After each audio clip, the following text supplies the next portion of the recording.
আসসালামু আলাইকুম সবাইকে ইএসপি ক্লাসে আবার একবার শুভেচ্ছা। ধারাবাহিকভাবে আমরা বিভিন্ন টপিকস নিয়ে আলোচনা করে আসছি। আজকে তার ব্যতিক্রম কিছু নয়। আজকে হচ্ছে পাংচুয়েশন। এই পাংচুয়েশন যেটাকে আমরা বাংলায় বলে থাকি যদি চিহ্ন। আমাদের সকল ক্লাসের বিশেষ করে ক্লাস 3 থেকে একদম ক্লাস 10 পর্যন্ত আমরা পাংচুয়েশন দেখে থাকি ইংরেজি দ্বিতীয় পত্রে। তো এটা এই জন্য লেখা হয়েছে যে for all types of student, যে সকল ধরনের ছাত্রছাত্রী যারা রয়েছে তাদের জন্যই মূলত। তো পাংচুয়েশনটা কী সেটা আমরা আগে দেখব। এটাতে আমাদের সেন্টার পরীক্ষায় কোনো কোনো ক্ষেত্রে 10 নম্বর, আবার কোনো কোনো ক্ষেত্রে 5 নম্বর। তো 5 নম্বর বা 10 নম্বর সেটা যাতে করে আমরা কনফার্ম করতে পারি পরীক্ষায়, সেই জন্য মূলত আমরা আজকে এই ক্লাসটা দিচ্ছি। প্রথমে জানব যে পাংচুয়েশন বলতে কি বোঝায় বা কোনগুলোকে পাংচুয়েশন বলা হয়।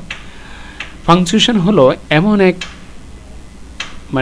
একটা বিষয় বা এমন কিছু চিহ্ন যা বাক্যে থামা, জোর বা অর্থ পরিষ্কার করতে সাহায্য করে। যেমন উদাহরণ হিসাবে কমা, পূর্ণচিহ্ন, পূর্ণচ্ছেদ এবং প্রশ্নবোধক চিহ্ন, তারপরে এক্সক্লেমেশন মার্ক যেটাকে আমরা আশ্চর্যবোধক চিহ্ন বলে থাকি, তারপর হচ্ছে কোটেশন মার্ক, ঠিক আছে। এভাবে আবার রয়েছে ফুল স্টপ, ইংরেজিতে বলা হয়, বাংলাতে বলা হয় দাড়ি। এভাবে অনেকগুলো চিহ্ন রয়েছে যেগুলো পরিপূর্ণভাবে বাংলা অর্থ প্রকাশ করতে আমরা কি করে থাকি, এগুলো ব্যবহার করে থাকি। এই পাংচুয়েশন ব্যবহারের কিছু শর্টকাট টিপস আমরা আজকে জানব, তোমাদের সাথে শেয়ার করব। আর শুরু করার আগে শুধু এতটুকু বলবো, যারা চ্যানেলে নতুন প্লিজ ডু সাবস্ক্রাইব দ্য চ্যানেলটা সাবস্ক্রাইব করে দাও, যাতে করে পরবর্তীতে অন্য কোনো টপিকস, গুরুত্বপূর্ণ যেই কোনো টপিকস হোক, সেটা আপলোড করা মাত্র সেটার নোটিফিকেশন যাতে করে তুমি পাও। এছাড়াও তোমরা আমাদের হোয়াটসঅ্যাপ গ্রুপ রয়েছে ইএসপি ক্লাস এ নামে, এফবি গ্রুপ রয়েছে ইএসপি ক্লাস অফিসিয়াল গ্রুপ, এছাড়াও ওয়েবসাইট রয়েছে espclass.com, এবং সোশ্যাল মিডিয়া আমাদের যেটা বিশেষ করে ফেসবুক পেজও রয়েছে, যেখানে নিয়মিত ক্লাস যাচ্ছে, তোমরা ওখানেও ক্লাস করতে পারো। তাহলে আর দেরি না করে আমরা সরাসরি চলে যাচ্ছি মূল আলোচনায়। শুরুতে শর্টকাট টিপস যেগুলো আমরা জানবো সেটা এক নজরে একটু দেখব, অর্থাৎ মনে রাখার কৌশলটা সেটা এক নজরে দেখব। যেমন যদি কোনো সেন্টেন্সে কোনো একটা শব্দ বা ফ্রেজ, কোনো একটা বাক্যাংশ কিংবা ফ্রেজ বলার শেষে একটু যদি নিঃশ্বাস থামিয়ে দিই, অর্থাৎ কথাটা আমার এখনও পুরোপুরি শেষ হয়নি, অর্থাৎ একটা কথা বলে আমি কি করলাম, একটু রেস্ট করলাম, অর্থাৎ থামলাম, এই থামাটার জায়গায় আমি কমা ব্যবহার করব। আশা করি তোমাকে বুঝাতে পারছি বিষয়টা। মনে করো যে একটা উদাহরণ দিয়ে আমি তোমাকে একটু বুঝিয়ে দিই। শেষে তো অলরেডি আমাদের উদাহরণ আছে, সেটা হচ্ছে ফার্স্টলি, FIRSTLY, ফার্স্টলি। এখানে কি দিলাম, কমা দিলাম, কি দিলাম, কমা দিলাম। I go to school। এখানে দেখো ফার্স্টলি, প্রথমত আমি স্কুলে যাই। এখন এই কথাটার সাথে এই শব্দটার কোনো কি মিল আছে? নিশ্চয়ই না, কারণ এটা ইন্ডিভিজুয়াল, সম্পূর্ণ একটা আলাদা একটা শব্দ, যেটা বলার শেষে আমি থামলাম। ফার্স্টলি এই কথা বলে আমি থামলাম, এই থামাটার জায়গায় আমি কি ব্যবহার করলাম, কমা। এবং এটা দেখো, যেখানে আমি থামলাম, কমা দিলাম, এরপর থেকে আমি কি করলাম, আবার বড় হাতে শুরু করলাম এখানে, ওকে। কিন্তু আই গো টু স্কুল এই লেখাটার শেষে কিন্তু আমি একটা মানে চিহ্ন দিলাম না, পাংচুয়েশন ব্যবহার করলাম না। সেটা কি? সেটা হচ্ছে ফুল স্টপ। কেন? কারণ এই বাক্যটা বা এই সেন্টেন্সটা এখানেই শেষ, এই বাক্যের পরে আর কোনো কথা নেই। যদি থাকে তাহলে অবশ্যই সেটা নতুন করে শুরু হবে। ওকে, তার মানে এখানে যেহেতু ফুল স্টপ আছে, এখান থেকে যদি আমি আবার নতুন করে শুরু করতে হয়, অবশ্যই শুরুতে কি করতে হবে? বড় হাতের লিখতে হবে। ওকে, তবে এখানে একটা কথা আছে। কথাটা কি? সেটা হচ্ছে ফার্স্টলি, এই কথাটার পর আমি থামলাম এবং কমা দিলাম, এরপর আমি বড় হাতে দিয়ে আবার শুরু করলাম। কিন্তু সবসময় যে বড় হাতের হবে তা কিন্তু নয়। কিছু কিছু ক্ষেত্রে, মানে বেশিরভাগ ক্ষেত্রে আমরা কি দিয়ে থাকি? বড় হাতে দিয়ে শুরু করি। ঠিক আছে, চলো আমরা প্র্যাকটিক্যালি দেখব। আগে এগুলোর সাথে একটু পরিচিত হয়ে নিই। তাহলে থামার সময় কি ব্যবহার করব? কমা। আর এন্ড অফ আইডিয়া, যে কোনো ধারণা শেষে, অর্থাৎ যে কোনো কথার শেষে, সোজা কথা হচ্ছে এটা, যে কোনো বাক্যের আমার মনের যত কথা আছে সবগুলো শেষ, মানে এক বাক্যের জন্য শেষ, একটা সেন্টেন্সের জন্য যতটুকু বলার দরকার ততটুকু শেষ। এরপর আবার শুরু করব, যতটুকু যেখানে শেষ হবে সেখানেই ফুল স্টপ। ক্লিয়ার? তাহলে দুটো জানলাম। 3 নাম্বার হচ্ছে কোয়েশ্চেন। ওকে, তার মানে কোয়েশ্চেন মার্ক। কোয়েশ্চেন মার্ক কিভাবে দিতে হয়? কোয়েশ্চেন মার্ক, এই কোয়েশ্চেন মার্কটা তোমরা প্রায় ভুল করে থাকো। মানে কোয়েশ্চেন মার্কটা এই জন্য ভুল করে, মানে ওরা কিছু স্টুডেন্ট মনে করে যে শুধুমাত্র WH ওয়ার্ড দিয়ে যদি কোনো শব্দ শুরু হয় বা লেখা হয়, তাহলে শেষে অবশ্যই কি প্রশ্নবোধক চিহ্ন দিতে হবে। আসলে কিন্তু তা না। কোনো শব্দের, কোনো বাক্যের, আমি এভাবে বলবো যে কোনো বাক্যের শুরুতে কোনো শব্দ যদি WH ওয়ার্ড দিয়ে শুরু হয়, এক্সাম্পল হিসেবে দিতে পারি, যেমন ওয়াট অথবা ওয়াই, এই সমস্ত ওয়ার্ডগুলোকে কোয়েশ্চেন ওয়ার্ড বলা হয়, অথবা WH ওয়ার্ড বলা হয়, অথবা প্রশ্নবোধক শব্দ বলা হয়। ওকে, মানে এক একজন এক একভাবে এগুলোকে চিনে। এখন এই সমস্ত শব্দগুলো দিয়ে যদি কোনো সেন্টেন্স শুরু হয় বা কোনো বাক্য শুরু হয়, ওইটার শেষে যে প্রশ্নবোধক চিহ্ন বসবে তা কিন্তু নয়। আবার অন্যদিকে হ্যাঁ, অন্যদিকে হ্যাঁ। এখন এখানে প্রশ্ন হচ্ছে কখন আমি প্রশ্নবোধক বসাবো আর কখন আমি প্রশ্নবোধক বসাবো না। এখন আরও একটা প্রশ্ন হচ্ছে, শুধুমাত্র কি WH ওয়ার্ড দিয়ে শুরু হলেই ওই সেন্টেন্সটার শেষে প্রশ্নবোধক চিহ্ন বসাবো, নাকি আরও কোনো শব্দ রয়েছে যে সমস্ত শব্দগুলো দিয়ে শুরু করলে সেন্টেন্স ওইটার শেষে গিয়ে কি করতে হবে, মানে সেন্টেন্সটার শেষে গিয়ে প্রশ্নবোধক চিহ্ন দিতে হবে? অবশ্যই রয়েছে। সেগুলো হচ্ছে অক্সিলারি ভার্ব। সেটা যে কোনো ধাঁচের অক্সিলারি ভার্ব হোক, এটা ডাজন্ট ম্যাটার। ওকে, সেটা মডাল হোক, হেভিং ভার্ব হোক, বি ভার্ব হোক, তারপর তোমার মানে হেল্পিং ভার্ব হোক, মানে যে যেভাবে চিনো, যেই ধরনের অক্সিলারি ভার্ব হোক, সাহায্যকারী ক্রিয়া হোক, ওইটা দিয়ে শুরু হলে শেষে প্রশ্নবোধক চিহ্ন বসে। ওকে, এটা একটা বিষয় ক্লিয়ার করলাম। আমি যদি উদাহরণ দিই, যেমন এদিক দিয়ে লিখি যে আর ইউ স্টু, মানে সংক্ষেপে লিখলাম, যেমন are you student, are you student, তার মানে এই যে আস শব্দটা, এটা একটা অক্সিলারি ভার্ব। এটা সাবজেক্টের পরে এসে প্রশ্ন তৈরি করা হয়েছে, তুমি কি ছাত্র নাকি ছাত্রী, মানে যে কোনো প্রশ্ন করার ক্ষেত্রে, এই সমস্ত প্রশ্ন করার ক্ষেত্রে অবশ্যই শেষে কি হবে? প্রশ্নবোধক চিহ্ন। তুমি কি ভাত খেয়েছ, তুমি কি ছাত্র, তুমি কি স্কুলে যাবে, তুমি কোথায় যাচ্ছ, এই যে প্রশ্নগুলো করলাম, তোমার ভঙ্গির উপর ডিপেন্ড করবে আসলে তুমি কি তাকে প্রশ্ন করো নাকি সাধারণ বিবৃতিমূলক কথা তার সাথে বলতেছ। সেটা তোমার ভঙ্গির উপরে ডিপেন্ড করবে, তুমি কোন ভঙ্গিতে তার সাথে কথা বলছো সেটা। তো এখানে আমি জিজ্ঞেস করলাম আর ইউ স্টুডেন্ট, তুমি কি ছাত্র, এইভাবে। আর যদি আমি এটা রিডিং পড়ার মতো পড়ে যাই আর ইউ স্টুডেন্ট, এটা কি হলো, মানে তার মানে কথাটা তার কি প্রকাশ পাচ্ছে না, প্রশ্ন প্রকাশ পাচ্ছে না, তার মানে এখানে ভঙ্গিমাটাও কি একটা গুরুত্ব বিষয়, ঠিক আছে, একটা গুরুত্বপূর্ণ বিষয়। ওকে, তাহলে বুঝলাম যে WH ওয়ার্ড ছাড়াও, অর্থাৎ প্রশ্নবোধক যে সমস্ত ওয়ার্ডগুলো রয়েছে এগুলো ছাড়াও অক্সিলারি ভার্ব দিয়ে কোনো বাক্য শুরু হলে সেটা শেষে কি হবে, প্রশ্নবোধক চিহ্ন বসবে।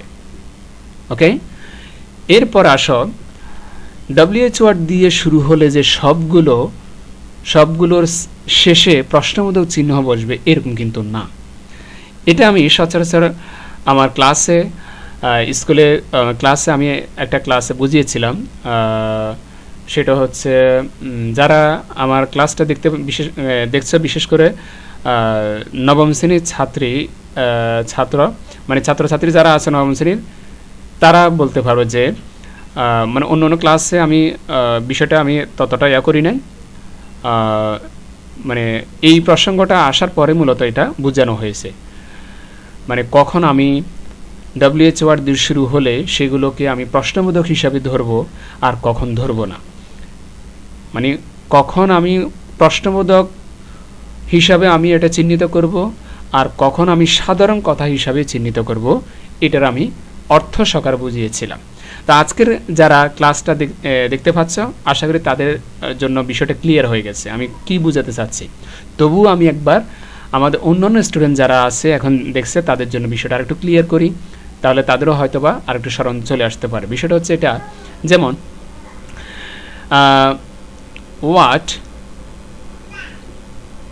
হোয়াট ইউ, আমি এখানে ইউটা একটু কেটে দিচ্ছি, সেটা পরে দিব। ওকে, তো এখানে লিখবো এটা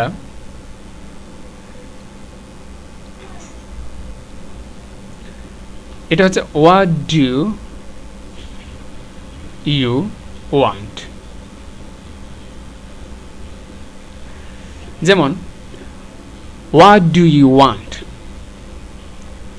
এটা বাংলাটা হচ্ছে তুমি কি চাও, তুমি কি চাও। যদি অর্থটা তখনই মানে সঠিকভাবে হবে যখন আমি এই বাক্যের শেষে, এই সেন্টেন্সের শেষে একটা প্রশ্নবোধক চিহ্ন দিব। হোয়াট ডু ইউ ওয়ান্ট, তুমি কি চাও। ওকে, আর যখন আমি প্রশ্নবোধক চিহ্নটা দিব না, সেটা আমি মুছে দিচ্ছি, আমি মুছে দিলাম। যখন আমি প্রশ্নবোধক চিহ্নটা দিব না, শুধুমাত্র লেখা আছে হোয়াট ডু ইউ ওয়ান্ট, এখন অর্থটা প্রকাশ পাচ্ছে তুমি যা চাও, তুমি যা চাও। কিন্তু আগে যখন প্রশ্নবোধক দিয়েছিলাম শেষে, তখন অর্থ হয়েছে তুমি কি চাও। আর যখন তোমার প্রশ্নবোধক মুছে ফেললাম, এখন অর্থ হয়েছে তুমি যা চাও। তার মানে ওয়াটের যেই বাংলা অর্থটা সেটা এখন হয়ে গেছে যা। আশা করি এই ক্লাস সম্পর্কে বা WH ওয়ার্ড সম্পর্কে যাদেরকে ক্লাস করিয়েছিলাম তারা বিষয়টা মনে রাখতে পারছে। তো এটা হচ্ছে পার্থক্য। তাহলে কোয়েশ্চেন মার্ক সম্পর্কে অনেক মানে একটু গভীরে চলে গেলাম, এটার আরও গভীরতা রয়েছে, আরও অ্যাডভান্স লেভেলের অনেক কিছু রয়েছে। তো যতটুকু তোমাদের জন্য প্রয়োজন ততটুকু নিয়ে আলোচনা করি। ওকে, তাহলে কোয়েশ্চেন মার্কটা কখন ব্যবহার করবো আশা করি তোমরা বুঝতে পেরেছ। ওকে, এবার আসি ইমোশন, যেটাকে আমরা বলি এক্সক্লেমেশন মার্ক। এক্সক্লেমেশন মানে আশ্চর্যবোধক অথবা আবেগঘন কোনো অবস্থা যদি তৈরি হয় বাক্যের ভিতরে, এরকম অর্থ যদি প্রকাশ করে, তখন আমরা মানে আশ্চর্যবোধক শব্দের যে চিহ্নটা রয়েছে সেটা কি করি, ব্যবহার করি, যেটাকে বলে এক্সক্লেমেশন মার্ক। ওকে, যেমন কি রকম সেন্টেন্স হতে পারে, আমি একটা উদাহরণ দিচ্ছি।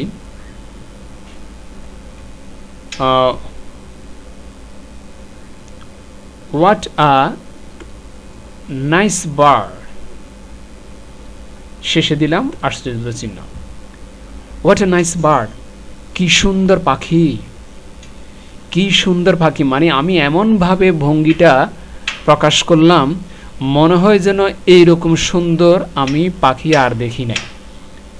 এরকম যদি আমি এক্সপ্রেশনটা প্রকাশ করি, ভাবটা প্রকাশ করি আমার মনের, তখন ওই সমস্ত সেন্টেন্সের শেষে একটা এক্সক্লেমেশন বা এক্সক্লেমেটরি মার্ক বা চিহ্ন ব্যবহার করা হয়।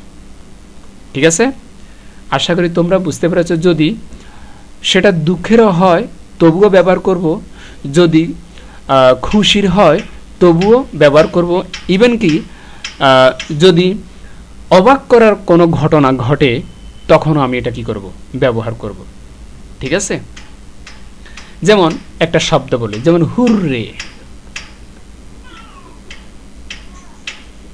Hurray, hurray we won the game,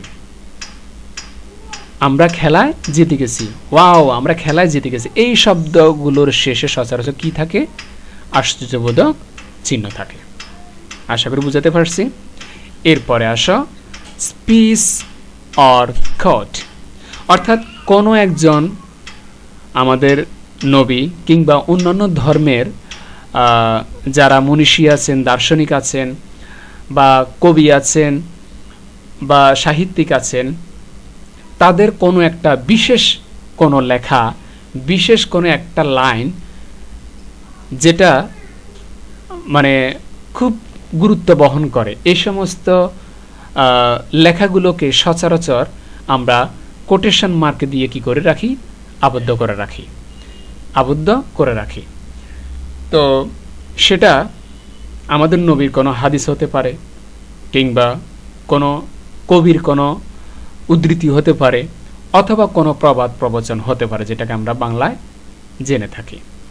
তো এই সমস্ত প্রবাদ প্রবচন যখন আমরা দেখব বা পাবো, তখন আমরা কোটেশন মার্কটা ব্যবহার করবে। কোটেশনের ভিতরে মূলত ওই কথাটা দেওয়া থাকবে। এছাড়াও আরও একটা বিষয় লক্ষ্য রাখতে হবে, যেমন আমি একটা কথা বলেছি, আমার বন্ধু একটা কথা বলেছে, এখন আমি বলার পরে আমার বন্ধু কি করলো, শুনলো আমার কথাটা, শোনার পরে সে আর একটা লোককে আমার কথাটা শেয়ার করলো। তার মানে এখানে কতজন লোক হলো, তিনজন। কতজন, তিনজন লোক। এখন এই তিনজন লোকের ভিতরে একজন হচ্ছে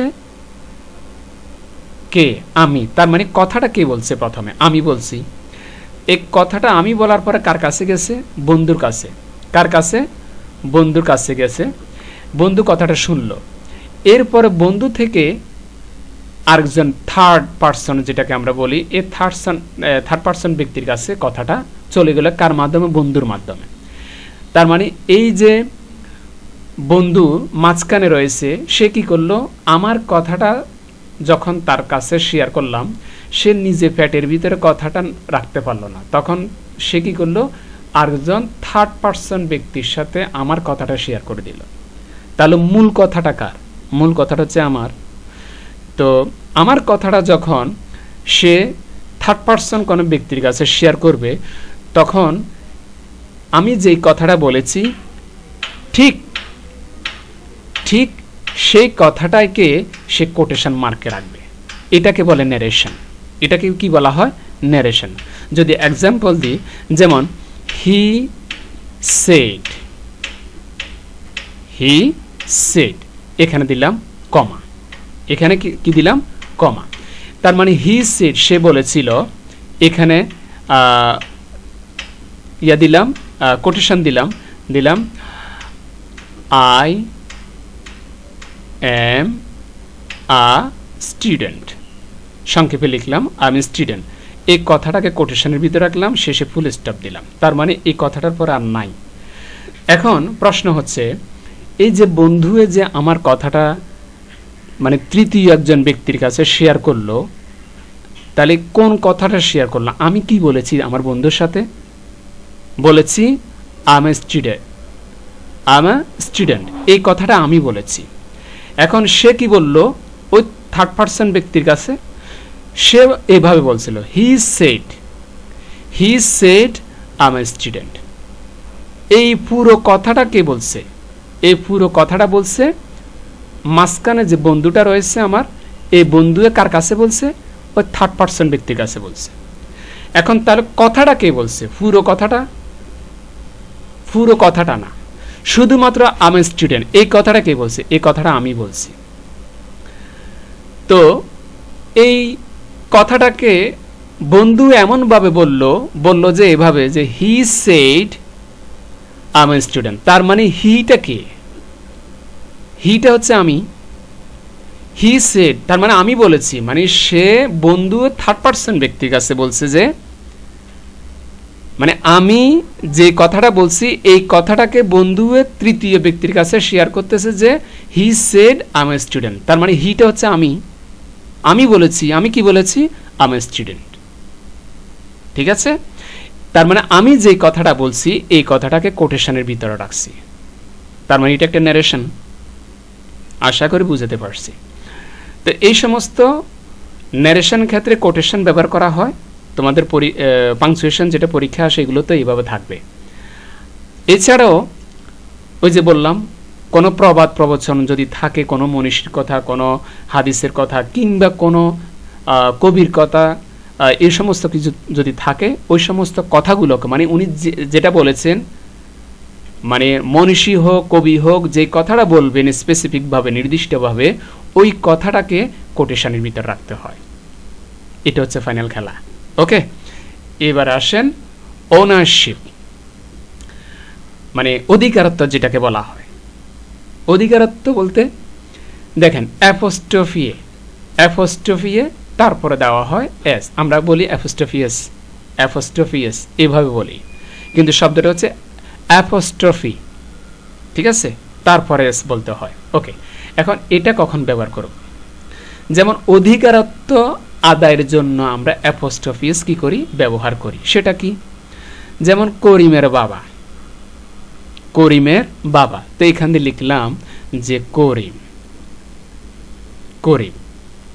এখন আমি তো এইভাবে লিখতে পারবো না যে করিমের বাবা, এটা লিখতে হলে বাংলাতে লিখতে হবে। ঠিক আছে, অথবা বাংলিশ লিখতে হবে, যেটাকে বলা হয় বাংলিশ, করিমের বাবা। তো এইভাবে এখন আমাদের লেখার সময় না।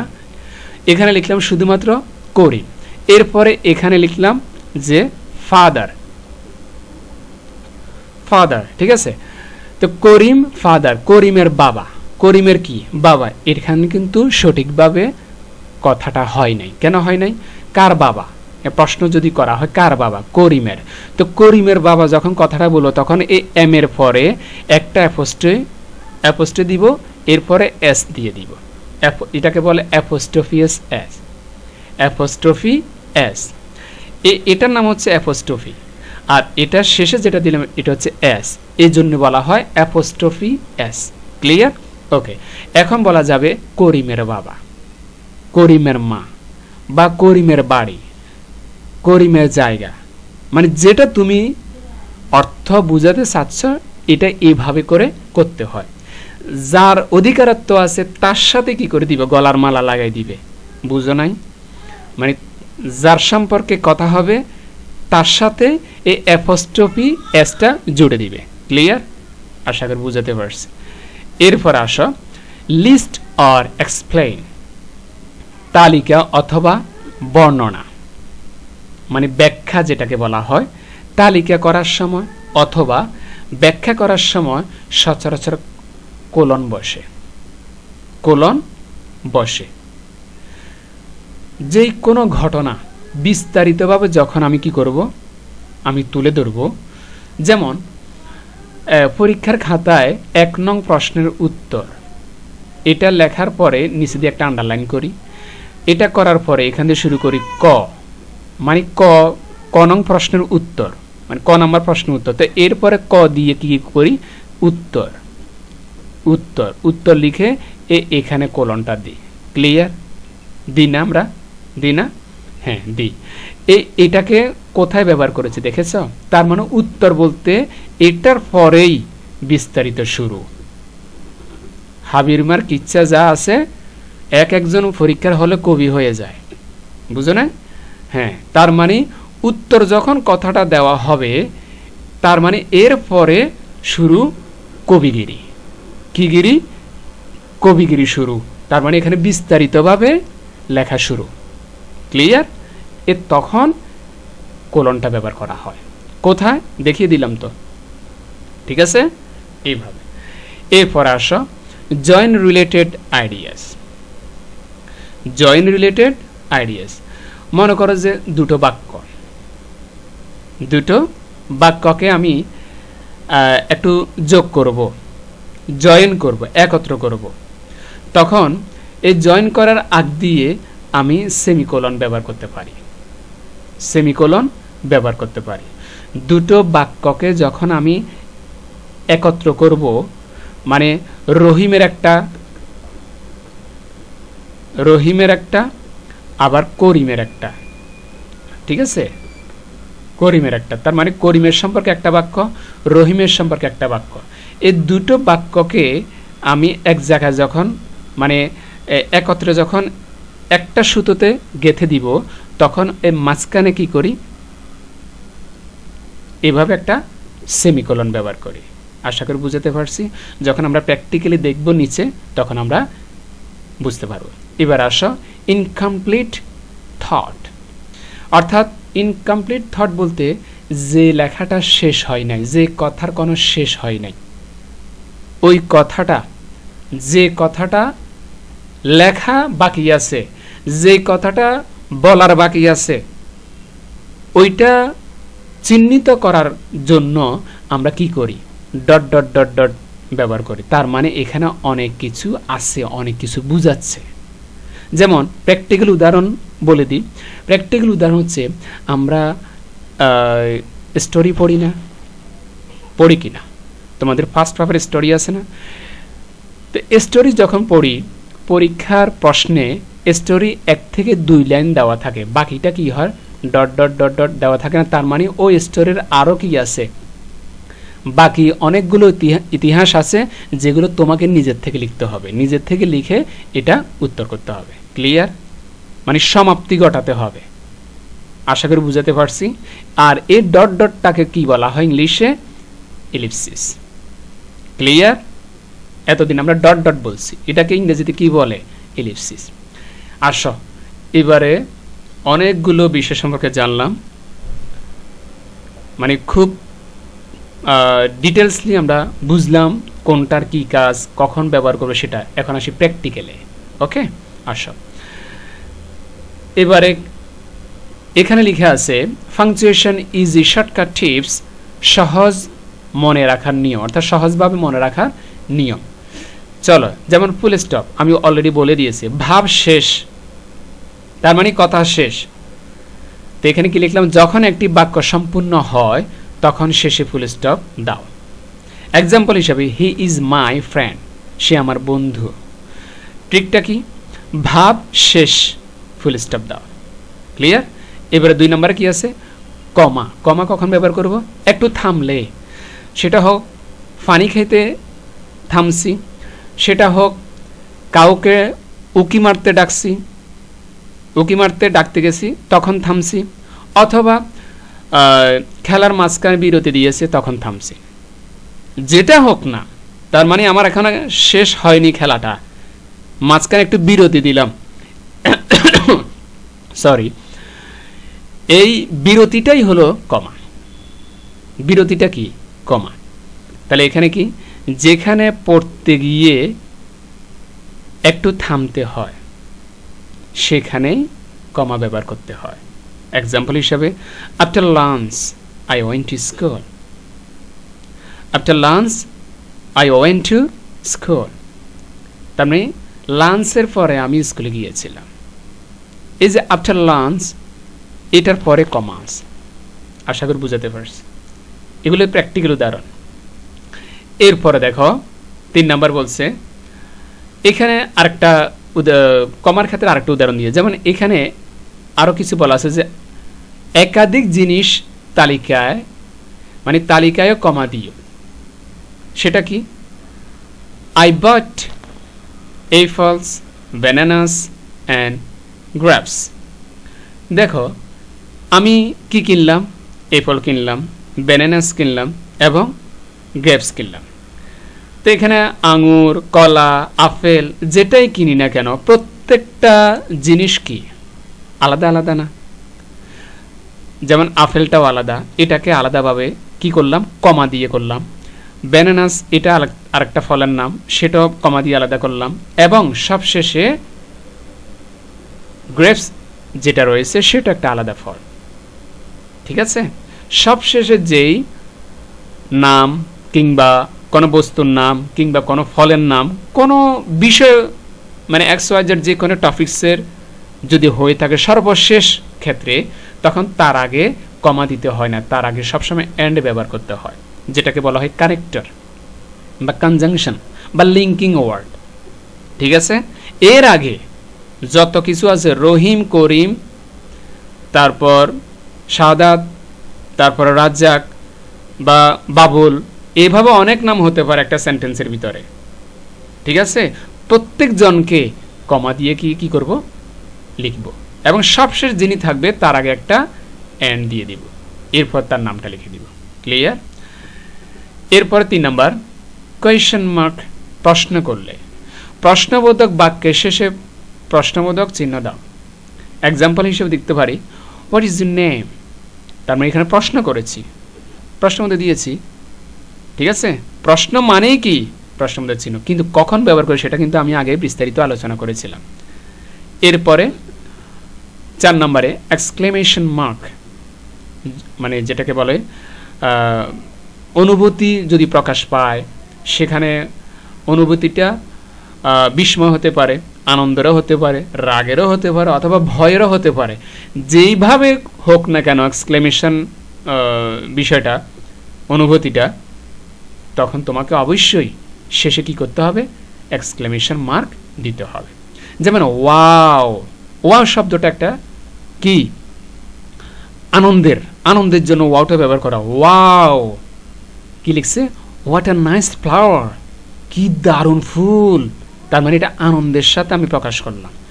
এখানে যেরকম ওয়াও দিলাম আশ্চর্যবোধক চিহ্নের শেষে, এখানেও এই কথাটার শেষে কি করলাম?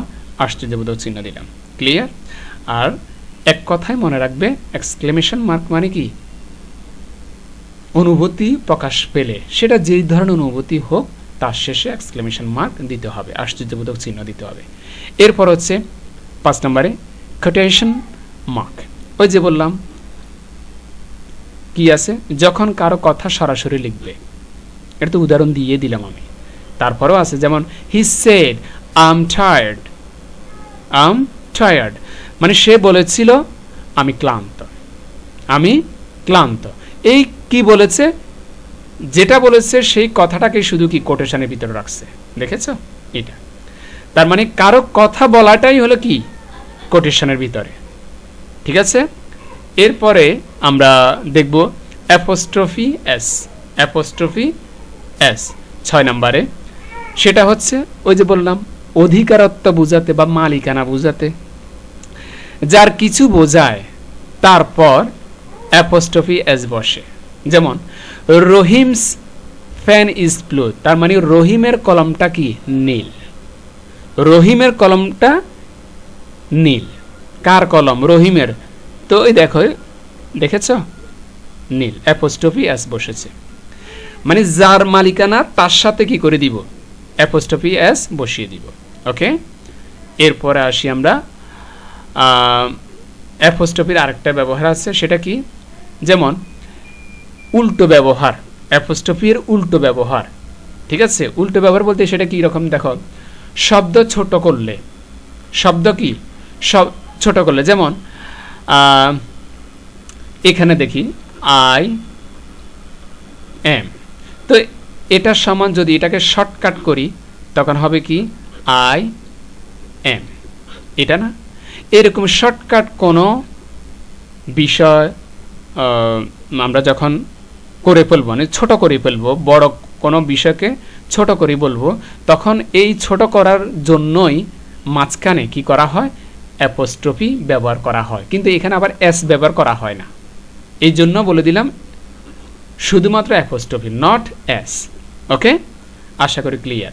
এখানে তো দেখতেই পাচ্ছ এক্সাম্পল, ডোন্ট যেটাকে ফুল ফর্ম হচ্ছে ডু নট, যেমন ইটস, ইট ইজ, এভাবে। ওকে, 8 নম্বর হচ্ছে কোলন, কিছু দেখানোর আগে। কিছু দেখানোর আগে সেটা কি, তালিকা বা ব্যাখ্যা শুরু করার আগে। ওই যে উত্তর দিয়ে বললাম, যেমন I need pen, pencil and paper. আমার প্রয়োজন, আমার কি প্রয়োজন, আমি আগে লিখলাম যে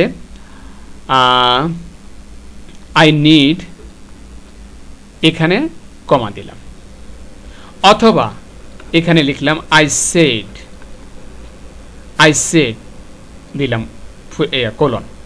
দেওয়ার পরে বলেছিলাম, আই সেড আমি বলেছিলাম ভাত খাবো, হ্যাঁ, মানে ভাত, তারপর রুটি, তারপর সালাদ, সালাদ, ঠিক আছে না, সালাদ, আরো অনেক কিছু, লাস্টে লিখলাম খাবো, ঠিক আছে। আই সেড এই কথাটার পরে কি করলাম, কোলন দিলাম, তারপর বাকিগুলোকে কমা দিয়ে দিয়ে আলাদা আলাদাভাবে বুঝালাম। এটা হচ্ছে কোলনের খেলা। ওকে, এরপর হচ্ছে 9 নাম্বার। 9 নাম্বারে একটু বুঝিয়ে দিই, সেটা হচ্ছে সেমিকোলন। 2 বাক্য জোড়া লাগাতে, ওই যে বললাম দুটো বাক্যকে একটা বাক্যে করব, যেমন দুটো ছোট ছোট বাক্য যেগুলো একে অপরের সাথে সম্পর্কিত, তখন এগুলোকে একত্রে যখন বলবো তখন কি করতে হয়, সেমিকোলন ব্যবহার করতে হয়। উদাহরণ হিসেবে দেখতে পারি, I went to school, it was closed. আমি স্কুলে গিয়েছিলাম, এটা কি ছিল, বন্ধ ছিল।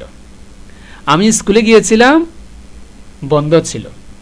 এই যে কথাটা, তার মানে স্কুলের সাথে বন্ধটা কি, ওতপ্রোতভাবে জড়িত।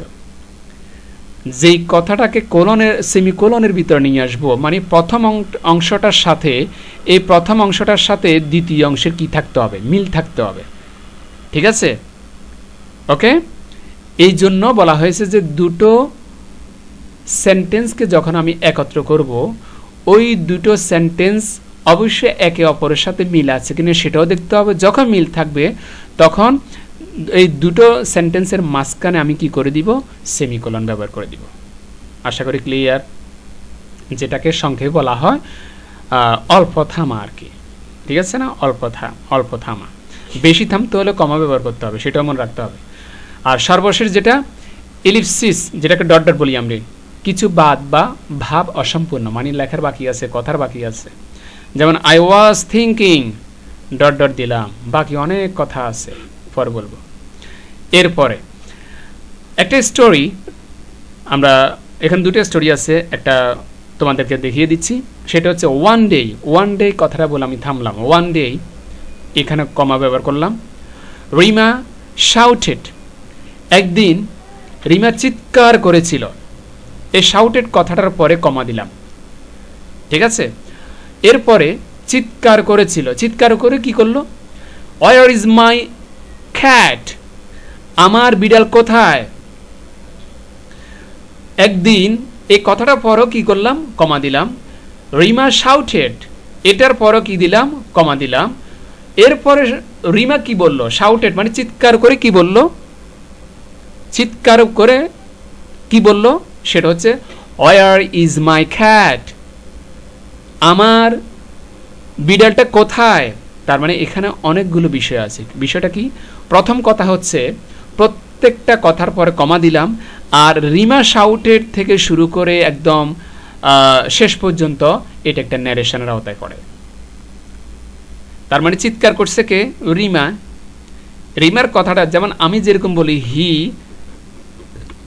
সেড, তারপরে কমা, এরকম রিমা শাউটেড, এরপর কমা, এরপরে চিৎকার করে কি বললো, হোয়ার ইজ মাই ক্যাট।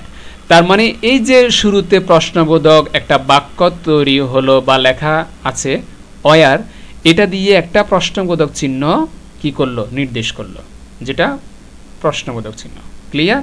এখন কি বললো রিমা, তার পুরো কথাটাকে কি করলো, কোটেশনের ভিতরে রাখলো। দেখতে পাচ্ছ এখানে অনেকগুলো বিষয় জড়িত, দেখিয়ে দিলাম। এরপরে she looked হিয়ার, সে এখানে দেখলো, দেয়ার,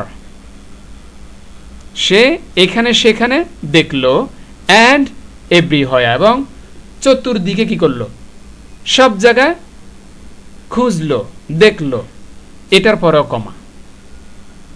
শি লুকড হিয়ার, সে এখানে দেখলো, দেয়ার, সেখানে দেখলো, অ্যান্ড এভরিহোয়ার, এবং সব জায়গায় খুঁজলো, সব জায়গায় দেখলো। তার মানে এটাও আলাদা, এটাও আলাদা, অ্যান্ড এটাও আলাদা। প্রত্যেকটাকে আমি কমা দিয়ে কি করলাম, আলাদা করলাম। বাট দ্য ক্যাট ওয়াজ গন, কিন্তু বিড়ালটা কি পাইল না, সেটা কোথাও চলে গেছে। এই কথাটা যখন শেষ করলাম তখন ফুল স্টপ দিলাম।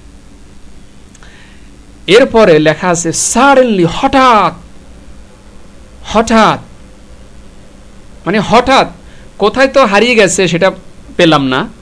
এরপর হচ্ছে হঠাৎ, হঠাৎ কথাটার পরে কমা দিলাম, দিয়ে লিখে আছে দেখতে পাচ্ছি she heard a soft meow, মানে একদম অল্প ছোট পরিসরে সফটলি ভাষায়, নরম ভাষায় মেও একটা শব্দ শুনেছিল। কে? শি। শিটাকে রিমায়। তার মানে কি শুনলো? মেও শব্দটা। এই মেও শব্দটা একটা আশ্চর্যবোধক শব্দ। তার মানে আমি পেয়েছি, হ্যাঁ কোথায় আছে, কোথাও শব্দ শুনেছি, এই জন্য আশ্চর্যবোধক চিহ্ন বসেছে, দেখতে পাচ্ছ। আর কি বলেছে, কি শুনতে পেয়েছে? মেয়াও। এই মেয়াও শব্দটাকে কোটেশনের ভিতরে রাখছে, দেখতে পাচ্ছ? আশা করি ক্লিয়ার। এরপর হচ্ছে আন্ডার দ্য টেবল, আমরা কথায় কথা বলি, ওবু কোথায় পেয়েছ, কোথায় দেখেছ, তার মানে পেয়ে গেছে, এটা আনন্দের খবর। এই আনন্দের খবর, এই জন্য শেষে আশ্চর্যবোধক চিহ্ন। ক্লিয়ার? এরপরে ওয়াও, তার মানে অবশেষে পেয়েছে, এটা খুশির খবর না? হ্যাঁ। তো এই ওয়াও শব্দটার পরেও কি আশ্চর্যবোধক চিহ্ন। এরপর কি বলে? ইউ স্কার্ড মি, তুমি আমাকে ভয় পেয়ে দিয়েছিলে। ঠিক আছে, ইউ স্কার্ড মি, এই কথাটাকে কমা দিয়ে রেখেছে, এবং পুরো কথাটা, কোন কথাটা, যেমন ওয়াও ইউ স্কার্ড মি, এই পুরো কথাটাকে একটা কোটেশনের ভিতরে রাখছে। এই কথাটা কে বলছে? বলছে রিমা। রিমা লাফড, রিমা হেসে বলল, ওয়াও ইউ স্কার্ড মি, তুমি আমাকে ভয় পেয়ে দিয়েছিলে বা ভয় লাগিয়ে দিয়েছিলে। তার মানে রিমা কি বলল? এই রিমা যে কথাটা বলছে, পুরো কথাটা, এই কথাটাকে আমি কি করেছি? কোটেশনের ভিতর রাখছি। এবং যেই কথাটা মানে আনন্দের, সেই কথাটাকে কি করলাম? আশ্চর্যবোধক চিহ্ন ব্যবহার করলাম শেষে, ওই শব্দটা শেষে।